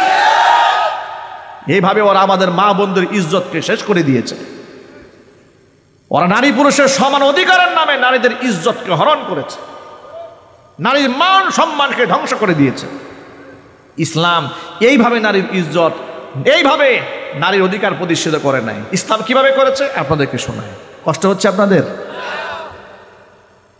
ইসলাম মা বোনদের ব্যাপারে কি বলেছেন লক্ষ্য করে শোনেন। ইসলাম বলেছে, ওয়ালাহুন্না মিসলুল্লাযী আলাইহিন্না বিল মারুফ ওয়ালিররিজালি আলাইহিন্না দারাজা। পুরুষের উপরে নারীর অধিকার রয়েছে হুবহু সেই রকম অধিকার যেমন নারীর উপর রয়েছে পুরুষের অধিকার। অধিকার শব্দ বলতে গিয়ে আল্লাহ তাআলা পুরুষের অধিকারের কথা বলার আগে নারীদের অধিকারের কথা আগে বর্ণনা করেছেন। জোরে কোন সুবহানাল্লাহ। গেল একটা। আল্লাহ পাক নারীদের পক্ষ হয়ে পুরুষদেরকে বলেছেন, ও পুরুষেরা, স্বামীরা, ওয়াশিদুহুন্না বিল মারুফ, নারীদের সাথে ন্যায়সঙ্গত আচরণ করবে, দাস দাসীর মতো আচরণ করবে না। 2 নাম্বার পয়েন্ট। 3 নাম্বার আল্লাহ পাক বলেন, হুন্না লিবাসুল লাকুম ওয়া আনতুম লিবাসুল লাহুন্না, নারীরা তোমাদের পুরুষদের পোশাক পরিচ্ছেদ স্বরূপ, আর পুরুষরা নারীদের পোশাক পরিচ্ছেদ স্বরূপ। নারী আর পুরুষ, স্বামী আর স্ত্রীদেরকে আল্লাহ রব্বুল আলামিন পোশাকের সাথে কেন তুলনা করলেন? ব্যাখ্যা কি? আল্লাহ কি বুঝালেন? এর দুটা ব্যাখ্যা। এক নম্বর ব্যাখ্যা হলো, স্বামী স্ত্রীর সম্পর্ক একে অপরের এতটাই পরিপূরক, আমরা বলি অর্ধাঙ্গিনী। জোরে বলেন ঠিক কিনা? কি বলি আমরা? অর্ধাঙ্গিনী মানে একটা অঙ্গের অর্ধেকটা নারী আর অর্ধেকটা পুরুষ, উভয় মিলে কমপ্লিট হয়ে যায় পূর্ণাঙ্গ একটা দেহ। আল্লাহ পোশাকের সাথে কেন তুলনা করলেন? পোশাকের সাথে স্বামী স্ত্রীর মিলটা কোন জায়গায়? এই যে আমি যে জামাটা গায়ে দিয়েছি, আমার দেহের মধ্যে যদি কোনো স্পট থাকে, কোনো দাগ থাকে, কোনো কালিমা থাকে, কোনো দোষ থাকে, এই পোশাকের কারণে সেই দোষটা মানুষের সামনে আর প্রকাশিত হয় না, ঠিক কিনা? স্বামী আর স্ত্রীর সম্পর্কটা এরকম। স্ত্রী স্বামীর জন্য কত বড় রহমত, আবার স্বামী স্ত্রীর জন্য কত বড় রহমত। স্ত্রীর যত দোষ হোক না কেন, স্বামী সেটা গোপন রাখবে, আগলায় রাখবে স্ত্রীকে। যেমন পোশাক দেহের দোষকে লুকায় রাখে, অনুরূপভাবে স্বামীর মধ্যে কোনো দুষ্টুটি থাকলে স্ত্রীও স্বামীর সমস্ত দুষ্টুটি আগলায় রাখবে।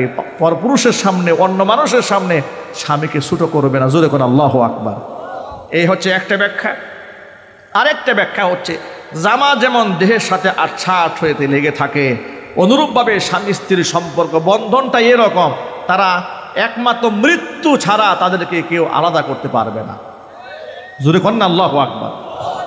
এইভাবে স্বামী স্ত্রীর মর্যাদা, নারীর কথা আল্লাহ পাক বলেছেন, পুরুষদের কথাও বলেছেন। জোরে বলেন আল্লাহু আকবার। আমার প্রিয় যুবক ভাইরা, পর্দার অন্তরে মা এবং বোনেরা, এইভাবে নারীদের সম্মানের কথা কোরআনে আছে। পুরুষদের সম্মানের কথা আগে না বলে আল্লাহ পাক নারীদের কথা আগে বলেছেন। এবার হাদিস থেকে একটু শোনায়। নবী করিম সাল্লাল্লাহু আলাইহি সাল্লামকে প্রশ্ন করা হলো, মান আবারু ইয়া রাসূলুল্লাহ, এই পৃথিবীতে কত শ্রেণী পেশার মানুষ আছে, কত রকম নৈকট্যপ্রাপ্ত আত্মীয় স্বজন আছে, বন্ধু বান্ধব আছে, বাবা মা আছে, আত্মীয় স্বজন আছে, কত কিছু আছে। সমস্ত মানুষের মধ্যে সবচাইতে উত্তম ব্যবহার কে পাবে? নবীজি বললেন, উম্মাকা, তোমার মা পাবে। সুবহানাল্লাহ বলেন। আবার প্রশ্ন করা হলো, সুম্মা মান, তারপরে কে পাবে? নবীজি বলেন, উম্মাকা, তারপরেও তোমার মা পাবে, 2 নাম্বার। তৃতীয় নম্বরে বলা হলো, সুম্মা মান, তারপরে কে পাবে? নবীজি বললেন, উম্মাকা, তোমার মা পাবে। চতুর্থবারে বলা হলো, সুম্মা মান, তারপরে কে পাবে? নবী করিম সাল্লাল্লাহু আলাইহি ওয়াসাল্লাম চতুর্থবারে বললেন, সুম্মা আবাক, এরপরে তোমার বাবা পাবে। এখানে অধিকার মর্যাদা দেওয়ার ক্ষেত্রে নারীকে সমান সমান দেওয়া হয়েছে না বেশি দেওয়া হয়েছে? বেশি দেওয়া হয়েছে। সুবহানাল্লাহ বলবেন না? বেশিটা কেন দেওয়া হয়েছে? দেখেন, নারীর এক্সট্রা 3টা কাজ আছে যেখানে পুরুষের কোনো হাত থাকে না। নারী একা সন্তানের জন্য এই কষ্টটা সহ্য করে, এই জন্য নারীর অধিকারকে 3 গুণ বাড়িয়ে দেওয়া হয়েছে। সেটা কি? 10 মাস, 8 মাস, 9 মাস মা যে সন্তানকে গর্ভে ধারণ করেছে, এই কষ্টে পুরুষের কোনো ভাগাভাগি আছে? কষ্ট 1। 2 নাম্বার, বাচ্চা প্রসব করার যে যন্ত্রণা, হামালাতহু উম্মুহু কুরহা ওয়া ওয়াদাআতহু কুরহা, কোরআনের ভাষায়, যে গর্ভে ধারণ করেছে কষ্ট করে, গর্ভপাতও করেছে কষ্ট করে, এই কষ্টে পুরুষের কোনো পারসেপশন আছে? নাই। 2 নাম্বার। 3 নাম্বার, তাকে 2 বছর দুগ্ধ পান করেছে মা বুকের স্তন্য দিয়ে, এই যে কষ্টটা, এই কষ্টেও কি স্বামীর কোনো ভাগ আছে? ভাগ নাই। তাহলে এক্সট্রা 3টা কষ্ট মা একা করে বিধায় নবী করিম সাল্লাল্লাহু আলাইহি ওয়াসাল্লাম মায়ের মর্যাদা 3 গুণ বাড়িয়ে দিয়েছেন। এবার শোনা আল্লাহর হাবিব কি বলেন, আল জান্নাতু তাহতা আকদামিল উম্মাহাত, মায়ের পায়ের নিচে সন্তানের জান্নাত, কিন্তু বাবার পায়ের নিচে সন্তানের জান্নাত একটা হাদিসও নাই। মাকে এখানেও প্রাধান্য দেওয়া হয়েছে, মানে নারীকেই প্রাধান্য দেওয়া হয়েছে। জোরে কোন সুবহানাল্লাহ। এবার আরেকটা হাদিস শোনায়, উম্মুল মুমিনিন মা আয়েশা সিদ্দিকা রাদিয়াল্লাহু তাআলা আনহা হাদিসের বর্ণনাকারী, তিনি বলেন, নবীজি সাল্লাল্লাহু আলাইহি ওয়াসাল্লামের কাছে একটা কিচ্ছা বর্ণনা করলেন। কাহিনী হলো, একজন ক্ষুধার্ত মহিলা তার 2টা বাচ্চা মেয়েকে নিয়ে মা আয়েশার কাছে এলেন। আসার পরে তার কাছে হাত বাড়ালেন, কিছু খাবার চাইলেন। মা আয়েশা বলেন আমার ঘরে একটা মাত্র খেজুর ছাড়া তাকে দেওয়ার মতো কিছুই ছিল না। ফাআতাইতুহা ইয়াহা, একটা খেজুরি আমি মহিলার হাতে তুলে দিলাম। ফাকাসসামাতাহা বাইনাহুমা ওয়ালাম তাকুল মিনহা শাইআ, মহিলাটি একটা খেজুরকে দুটা ভাগ করে দুই ক্ষুধার্ত মেয়ের মুখে তুলে দিয়েছে, কিন্তু মহিলা নিজেও ক্ষুধার্ত ছিল, কিছু খায় নাই। মেয়েদের প্রতি এই মহিলার এই আদর স্নেহ ভালোবাসা দেখে আমি মুগ্ধ হলাম। নবীজি সাল্লাল্লাহু আলাইহি ওয়াসাল্লামের কাছে এই কাহিনী তিনি বর্ণনা করলেন, ইয়া রাসূলুল্লাহ দেখেছেন মেয়ে সন্তানের প্রতি মায়ের কত ভালোবাসা। আল্লাহর নবী গল্প শোনার পর রাসূল বললেন, মানবতুলিয়া মিন হাদিহিল বানাতি বিশাইইন কুন্না লাহু সিতরাম মিনান নার। এই দুনিয়াতে আল্লাহ পাক যাকে কন্যা সন্তান দান করে, এই পৃথিবীতে আল্লাহ পাক যাদেরকে কন্যা সন্তান দান করে আর ওই কন্যা সন্তানদেরকে আদর সোহাগ করে যদি পরীক্ষার মধ্যে সে পাশ করতে পারে, তাহলে কুন্না লাহু সিতরাম মিনান নার, কিয়ামতের দিন এই মেয়েগুলা বাপ মার জন্য ঢাল হয়ে সামনে দাঁড়ায় যাবে, বাপ মাকে জাহান্নামের আগুনে জ্বলতে দিবে না। জোরে করেন সুবহানাল্লাহ। ইসলামে নারীদের জন্মসূত্র থেকে অধিকারকে সংরক্ষণ করা হয়েছে। সুবহানাল্লাহ বলে। একদিন নবী করিম সাল্লাল্লাহু আলাইহি ওয়াসাল্লাম, আমি যে আপনাদের সামনে বসে আছি যেভাবে, সাহাবায়ে কেরাম পরিবেষ্টিত অবস্থায় বসে আছে, রাসূল খুতবা দিচ্ছেন, কথা বলতেছেন। এমন সময় জনক একজন সাহাবী তিনি এসে সামনে বসছেন, একদম রাসূলের সামনে। বসার পরে ওই সাহাবীর ছোট্ট একটা ছেলে সন্তান দৌড়ে, ওই বাচ্চাদের যে কাজ আর কি, দৌড়ে এসে সামনে আসছে। আসার পরে ওই সাহাবী ছেলে সন্তানটাকে গালে মুখে চুমা খেয়েছেন। চুমা খেয়ে কোলের মধ্যে বসিয়েছেন। কোলের মধ্যে বসিয়েছে, কিছুক্ষণ পরে ওই একই সাহাবীর আরেকটা কন্যা সন্তান দৌড়ে তার সামনে এসেছে। কন্যা সন্তানকে কুলেও নেয় নাই, চুমাও দেয় নাই, সামনে এমনি বসিয়ে দিয়েছে। রহমতের নবী, মায়ার নবীর এই দৃশ্যটা রাসূলের চোখকে আড়াল করতে পারে নাই। উপস্থিত সকল সাহাবীদের সামনে লোকটাকে ডেকে বললেন, নবী সাল্লাল্লাহু আলাইহি ওয়াসাল্লাম বললেন, হাল্লা তাসাওয়াইতা বাইনাহুমা, কি ব্যাপার, ছেলেটাও তোমার মেয়েটাও তোমার, ছেলেকে গালে মুখে চুমা খেলে কুলের মধ্যে বসালে, মেয়েটাকে কুলেও নিলে না, চুমাও খেলে না, বৈষম্য কেন করলে? হাল্লা তাসাওয়াইতা বাইনাহুমা, সমতা রক্ষা করলে না কেন? ইত্তাকিল্লাহ, আল্লাহকে ভয় করো। ওয়াদিলু ফি আবনাইকুম, সন্তানদের মধ্যে সমতা রক্ষা করো। ছেলেও তোমার মেয়েও তোমার।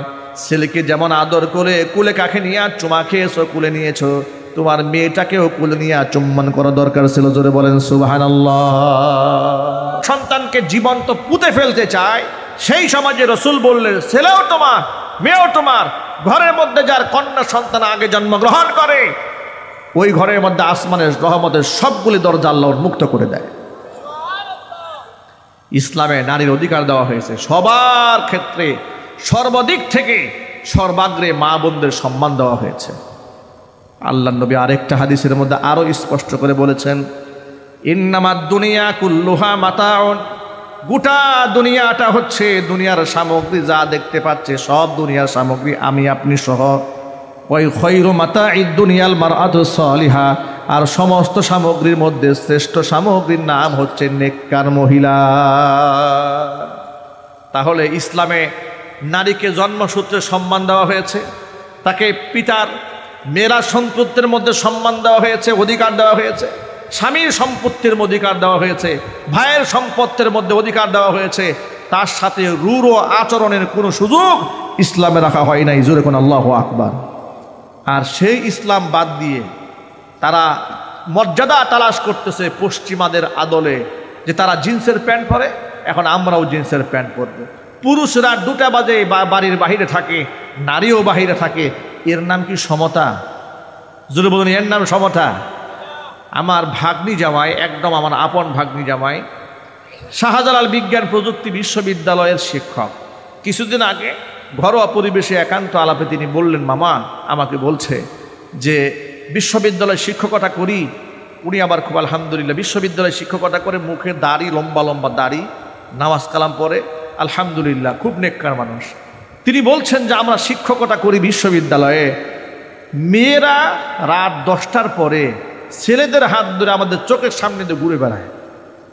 আমরা যদি ধমক দেই, একটু তো লজ্জা নাই ইউনিভার্সিটির মেয়েদের, আমরা হলাম শিক্ষক, আমাদের সামনে বয়ফ্রেন্ডদের হাত ধরে ঘুরে।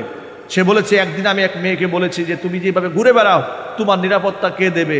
মেয়েটি নাকি বলে, স্যার তাহলে আপনাদের দায়িত্বকে, আপনার নিরাপত্তা দেবেন? নাউজুবিল্লাহ পড়েন, চিৎকার দিয়ে করেন নাউজুবিল্লাহ। আমাদের মেয়েদেরকে তারা স্বাধীনতার নামে কোন দিকে নিয়ে যাচ্ছে? ইসলাম নারীদেরকে সব অধিকার দিয়েছে, কোনো ক্ষেত্রে অগ্রাধিকার, আবার কোনো কোনো ক্ষেত্রে পুরুষকে এগিয়ে দেওয়া হয়েছে। পুরুষকে কোন কাজে এগানো হয়েছে? যে ক্ষেত্রে পুরুষকে অগ্রাধিকার দেওয়া হয়েছে ওটা নারীকে সংরক্ষণ করার জন্যই দেওয়া হয়েছে। যেমন কোরআন শরীফে যে আয়াত নিয়ে নাস্তিকদের প্রশ্ন, যে আয়াত নিয়ে তসলিমা নাসরিনের প্রশ্ন, কোরআনে আছে আর রিজাল কাওয়ামুনা আলান নিসা। আল্লাহ তাআলা বলেছেন কোরআন শরীফে আর রিজালু কাওয়ামুনা আলান নিসা, পুরুষরা নারীদের উপর কর্তৃত্বশীল। এই আয়াত নিয়ে তসলিমা নাসরিন বলেছে আল্লাহ কোরআনে নারীদের উপর জুলুম করেছে।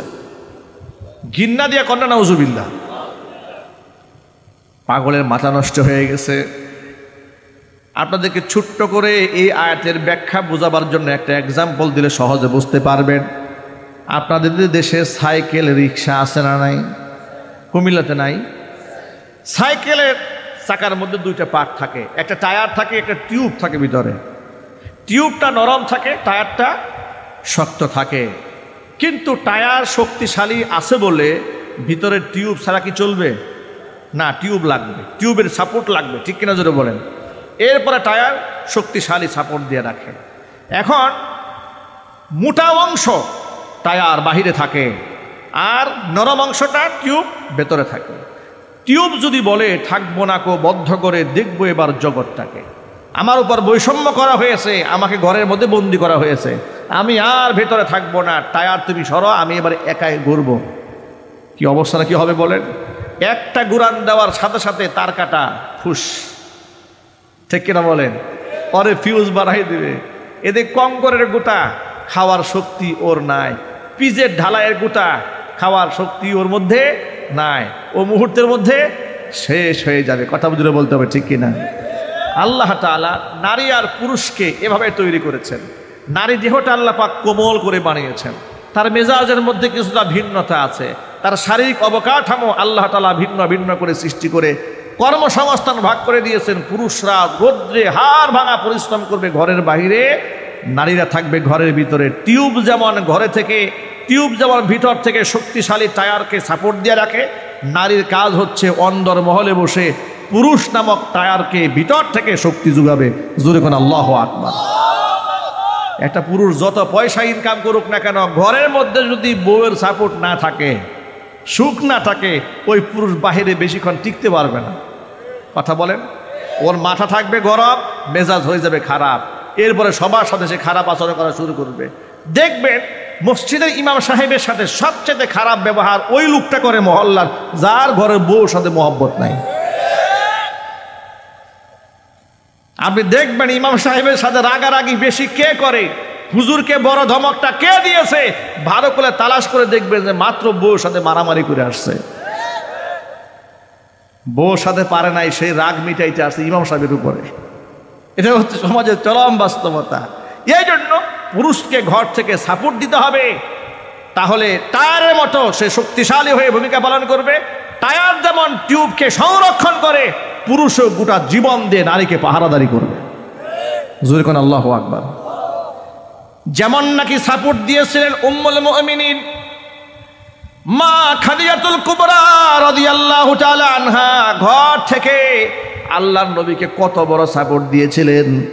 মা খাদিজার ইন্তেকালের পরে নবীজি আল্লাহকে বলতেন, আল্লাহ দুনিয়ার জমিন থেকে আমার খাদিজাকে আমি হারিয়ে ফেলেছি, কাল কিয়ামতের কঠিন ময়দানে আমি যেন আমার খাদিজাকে না হারায়া যাই। উম্মুল মুমিনিন মা আয়েশা রাদিয়াল্লাহু তাআলা আনহা দোয়াটা সহ্য করতে পারেন নাই। একদিন নবীজি সাল্লাল্লাহু আলাইহি সাল্লামকে মা আয়েশা বললেন, ইয়া রাসূলুল্লাহ, ইয়া হাবিবাল্লাহ, এখনো পর্যন্ত ওই বৃদ্ধা মহিলার জন্য আপনি কান্দেন। ইন্নাহা কানাত আজুজাতান, সে তো ছিল একটা বুড়া মানুষ, কেন কান্দেন? কদ আবদালাকাল্লাহু খায়রাম মিনহা, ওই বৃদ্ধা মহিলার চাইতে উত্তম রমণী রূপে গুণে অনন্য স্ত্রী আল্লাহ আপনাকে দান করেছে। আপনি সেদিকে তাকান না, খালি খাদিজা খাদিজা করেন। নবীজি সাল্লাল্লাহু আলাইহি সাল্লাম বললেন, ওয়াল্লাহি, আল্লাহর কসম করে বলছি, মা আবদালানি আল্লাহু খায়রাম মিনহা ওয়া আয়েশা, আল্লাহ তাআলা আমার খাদিজার চেয়ে উত্তম নারী আমার জিন্দেগিতে আর উপহার দান করেন নাই। মা আয়েশা রাদিয়াল্লাহু তাআলা আনহা বললেন, ও আল্লাহর হাবিব, তাহলে খাদিজা সম্পর্কে আমাকে কিছু শোনান। নবীজি তখন বললেন, খাদিজারে শোনো, মক্কাল আয়েশা রাদিয়াল্লাহু তাআলা আনহাকে ডেকে বলছেন, আয়েশারে শোনো, মক্কার সমস্ত মানুষরা যখন আমাকে মিথ্যাবাদী বলেছে, আমার খাদিজা আমাকে সত্যায়ন করেছে। মক্কার মানুষগুলা যখন আমাকে বঞ্চিত করেছে, গোটা সম্পদ দিয়ে আমার খাদিজা আমাকে সাহায্য করেছে। শুধু কি তাই, রাত যত গভীর হয়েছে, দরজার মধ্যে একটা টুকরা দেওয়া মাত্র খাদিজা আমার জন্য দরজা খুলে দিয়েছে। বহুবার জিজ্ঞেস করেছি, খাদিজা তুমি কি ঘুমাও না? খাদিজা জবাব দিয়ে বলেছে, ইয়া রাসূলুল্লাহ, আপনি যখন ঘরের বাহিরে থাকেন আমার মন বড় আনচান করে। আমি জানি আমার নবীজি সাল্লাল্লাহু আলাইহি ওয়াসাল্লামের অনেক শত্রু আছে সমাজে, না জানি আপনার কোনো ক্ষয়ক্ষতি হয় কিনা, মুনাফিকরা আপনার কোনো ক্ষতি করে কিনা। এই পেরেশান নিয়ে ঘরের মধ্যে ছটফট করি, প্রচণ্ড ঘুম যদি পায় দেয়ালের মধ্যে পিঠ লাগিয়ে লাগিয়ে ঘুমায়, দরজার সামনে চৌকাঠের সামনে দাঁড়িয়ে ঘুমায়, কিন্তু বিছানার মধ্যে পিঠ লাগায় না, যাতে করে আপনি দরজার মধ্যে টুকা দেওয়া মাত্র দরজাটা আপনার জন্য খুলে দিতে পারি। যদি বলেন সুবহানাল্লাহ। এমন সতী সাধবী নারী তিনি ছিলেন। নবীজি বলেছেন, জান্নাতের তার চারজন নারী হচ্ছে পৃথিবীর শ্রেষ্ঠতম নারী, যাদেরকে আল্লাহ পাক জান্নাতের সমস্ত নারীদের উপরে স্থান করে দিবেন। একজন হচ্ছে ফেরাউনের স্ত্রী আসিয়া আলাইহিস সালাতু ওয়াস সালাম, আরেকজন হচ্ছে হযরত ঈসা আলাইহিস সালাতু ওয়াস সালামের মা মারিয়াম আলাইহিস সালাতু ওয়াস সালাম, আরেকজন হচ্ছে হযরত খাদিজাতুল কুবরা রাদিয়াল্লাহু তাআলা আনহা, আরেকজন হচ্ছে ফাতিমাতুজ জাহরা রাদিয়াল্লাহু তাআলা আনহা। এই চারজন নারী হচ্ছে জান্নাতের নারীদের মধ্যে শ্রেষ্ঠতম নারী। খাদিজার কথা বলতে গিয়ে আল্লাহর নবী রাহমাতুল লিল আলামিন মা আয়েশা রাদিয়াল্লাহু তাআলা আনহাকে ডাক দিয়ে বলেন, আয়েশা রে শোনো, আমার খাদিজার কত সম্মান, আমার খাদিজার কত সম্মান আল্লাহর কাছে। একদিন জিবরাইল আলাইহিস সালাতু ওয়াস সালাম হীরা গুহার মধ্যে আমার সাথে কথোপকথন করতেছিলেন। এমন সময় হঠাৎ করে জিবরাইল আমাকে বলছেন, ইয়া রাসূলুল্লাহ, ইয়া হাবিবাল্লাহ, আমি আপনার কাছে আর থাকতে পারবো না, ওই যে আপনার স্ত্রী খাদিজা আপনার জন্য খাবার নিয়ে আসতেছে। 2500 ফিট উঁচা পাহাড় বেয়ে মা খাদিজাতুল কুবরা নবীজির জন্য খাবার নিয়ে যেতেন। আপনার জন্য খাবার এবং তরি তরকারি রুটি নিয়ে আসতেছি। ইদা আচাতকা, আপনার সামনে যখন খাদিজা আসবে, ফাকরা আলাইহিস সালাম মিন রাব্বিকা ওয়া মিন্নি, তার রব আল্লাহর পক্ষ থেকে এবং আমি জিবরাইলের পক্ষ থেকে আপনার স্ত্রী খাদিজাকে আপনি সালাম দিবেন। যদি কোন আল্লাহু আকবার, আপনি আপনার খাদিজাকে জানাই দিবেন স্বয়ং আল্লাহ তাআলা তাকে সালাম জানিয়েছে, আমি জিবরাইল তাকে সালাম জানিয়েছে, আপনি জানাই দিবেন। এবং শুধু তাই নয়, ওয়াবাশশিরহা বিবাইতিন ফিল জান্নাতি মিন কাসাবিন লা সাখাবা ফিহি ওয়ালা নাসাবা, তাকে জান্নাতের এমন একটা মহলের খবর তাকে দিবেন, সুসংবাদ তার জন্য আছে। জান্নাতে এমন বালাখানা আছে, এমন বিরাট রাজবাড়ি জান্নাতের মধ্যে তার জন্য আল্লাহ তৈরি করে রেখে দিয়েছে, যেখানে কোনো কষ্ট, ক্লেশ, চিৎকার, চেঁচামেচি কোনো কিছুই থাকবে না। যদি বলেন সুবহানাল্লাহ। মা খাদিজাতুল কুবরা রাদিয়াল্লাহু তাআলা আনহা নবীজির সামনে যখন এলেন, আল্লাহর নবী খুশি মনে খাদিজাকে ডেকে বলছেন, খাদিজা, তোমার জন্য বড় একটা সুসংবাদ আছে। খাদিজা বললেন, কি সেই সুসংবাদ? সুসংবাদ হচ্ছে জিবরাইল আলাইহিস সালাতু ওয়াস সালাম তোমাকে সালাম জানিয়েছে, এমন কি তোমার রব স্বয়ং আল্লাহ তোমাকে সালাম দিয়েছেন। খাদিজাতুল কুবরা রাদিয়াল্লাহু তাআলা আনহা বলছেন, ওয়া আলা জিবরিল আসসালাম, জিবরাইল উপর শান্তি বর্ষিত হোক। এরপর আল্লাহর সালামের জবাব তিনি দিয়ে দিলেন, ওয়া মিনহুস সালাম ওয়া হুয়াস সালাম, তার পক্ষ থেকে শান্তি অবতীর্ণ হয়, তিনি নিজেই শান্তিময়। জোরে কোন আল্লাহু আকবার।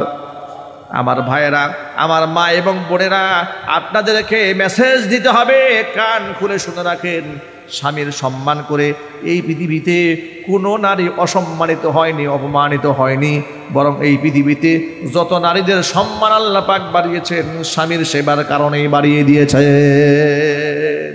ঠিক কিনা বলেন?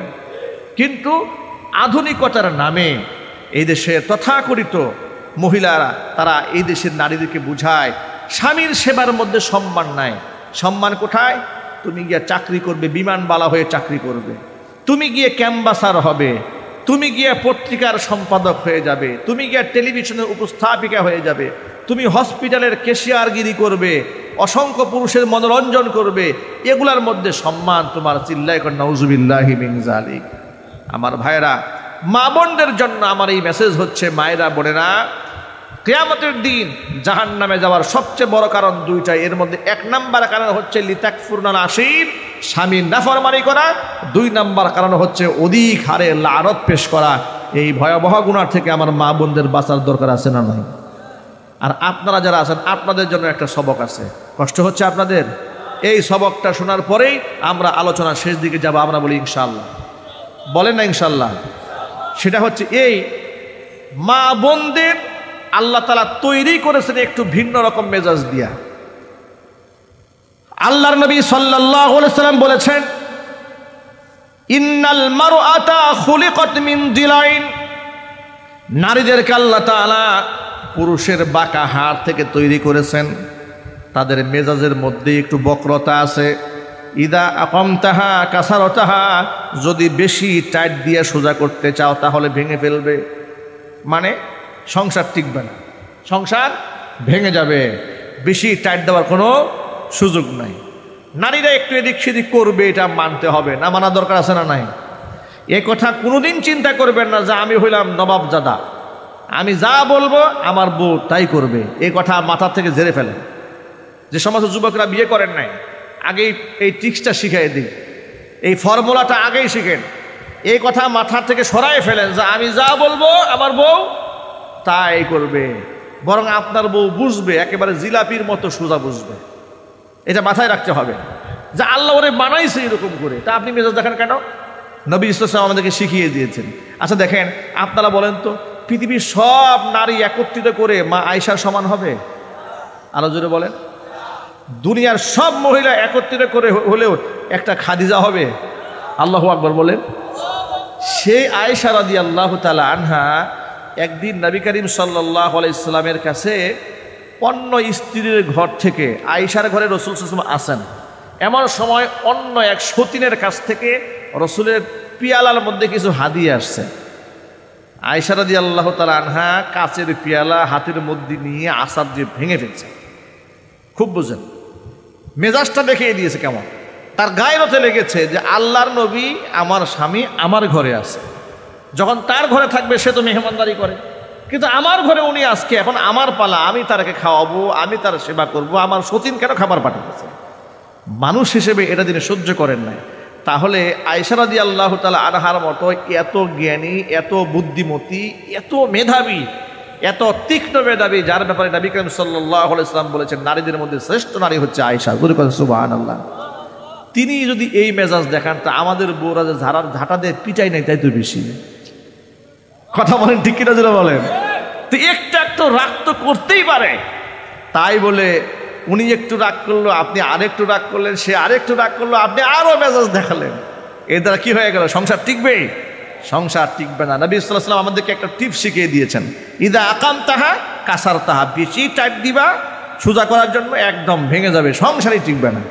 ওয়া ইদা ইসতামতা'তা বিহা, আর যদি একে নিয়ে সুখের সংসার করতে চাও, ওয়াস্তামতা'তা বিহা ওয়া ফিহা ইওয়াজুন, ওর মধ্যে যে একটু বক্রতা আছে এটা মেনে নিয়ে ম্যানেজ করে চলতে হবে। জোরে কোন আল্লাহু আকবার। আপনাদেরকে আমি আমার পক্ষ থেকে ছোট্ট একটা টিপস বলবো। আপনার স্ত্রী মেজাজ খারাপ হয়ে যখন বেশি বক বক করবে, তখন আপনার দায়িত্ব হচ্ছে আপনি কোনো কথা জবাব দিবেন না। আপনি silent, full cool and silent হয়ে যাবেন, ঠান্ডা হয়ে যাবেন, আর কোনো কথা বলবেন না। এটা আমাদের জীবনে অনেক সময় হয় যে খুব রাগ দেখাচ্ছে, কথাবার্তা বলতেছে, আমরা চুপ হয়ে গেছি, কথা বলে খুব মজা পাচ্ছে না। দেখবেন কিছুক্ষণ বক বক করে একাই ঠান্ডা হয়ে গেছে। মানে পাথরের সাথে আর কি কথা বলবে? কলা গাছের সাথে কি ঝগড়া করে মজা পাওয়া যায়? মজা পাওয়া যায় না। এই কথাটা সব মাথায় রাখবেন, মনে থাকবে না ভাই ইনশাল্লাহ? যদি বলুন না মনে থাকবেন ইনশাল্লাহ। আবার অনুরূপভাবে আমি মা বোনদেরকে বলছি, মায়েরা বোনেরা, আল্লাহ তাআলা আপনাদেরকে অনেক ইজ্জতের সম্মানের আসীন দিয়েছেন, জান্নাতের আপনাদের পায়ের নিচে আল্লাহ ঠেলে দিয়েছেন। সুতরাং আপনারা নিজের অবস্থানকে ধরে রাখুন। আল্লাহ রাব্বুল আলামিন আমার মা বোনদেরকে কথাগুলো বোঝার তৌফিক দান করেন, পুরুষ ভাইদেরকে আল্লাহ তাআলা বোঝার তৌফিক দান করেন। আর সন্তানাদি না হলে মাজারে গিয়ে সেজদা দেওয়া যাবে না, হারাম। মাজারে সেজদা দেওয়া হালাল না হারাম? আরো জোরে বলেন। আমি গোটা বাংলাদেশ ঘুরে দেখেছি যে এই দেশের লোকেরা সন্তানাদি না হলে যায় মাজারের কাছে, না হয় পীরের কাছে। পীরের কাছে গিয়ে পায়ে সেজদা দিয়ে চাওয়া শুরু করে, চিৎকার দেখো নাউজুবিল্লাহ। আমার লিখিত ছোট্ট একটা বই আছে আলহামদুলিল্লাহ, আমি রমজান কেন্দ্রিক বইটা লিখেছিলাম। বইয়ের রমজান কেন্দ্রিক যত প্রকার মাসালা আছে, কোরআন হাদিস এবং ফিকহের কিতাবের রেফারেন্স সহ এখানে জবাব লেখা আছে, নাম্বার 1। 2 নাম্বার হচ্ছে এই যে